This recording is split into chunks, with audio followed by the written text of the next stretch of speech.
नमस्ते प्रणाम। हम आप लोग के बीच जो गीत लेके आइल बानी, अच्छा लगे तो लाइक और कमेंट और शेयर जरूर करब और कमेंट में जरूर बताइब कि हमार जो गीत आप लोग के कैसन लागल। ए भरल जोगावा हो सजल जोगावा, ए भरल जोगावा हो सजल जोगावा, सासुरानी सिंधोरा में भेजेली जोगावा, सासुरानी सिंधोरा में भेजेली जोगावा।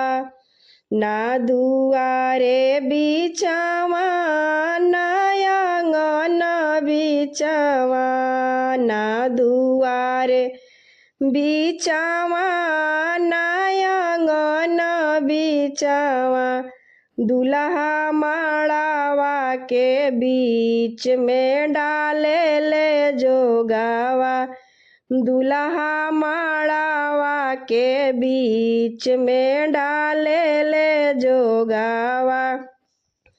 भरल जोगावा हो सजल जोगावा, भरल जोगावा हो सजल जोगावा, गोतनी रानी सिंधोरा में भेजेली जोगावा, गोतनी रानी सिंधोरा में भेजेली जोगावा।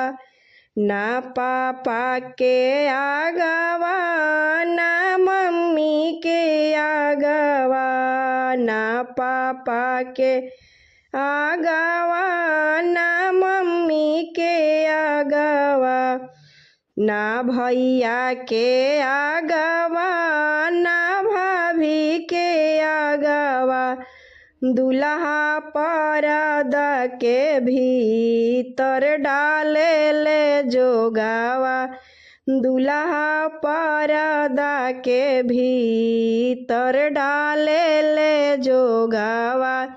भरल जोगावा हो सजल जोगावा, भरल जोगावा हो सजल जोगावा, ननद नारानी सिंधोरा में भेजेली जोगावा, ननद रानी सिंधोरा में भेजेली जोगावा।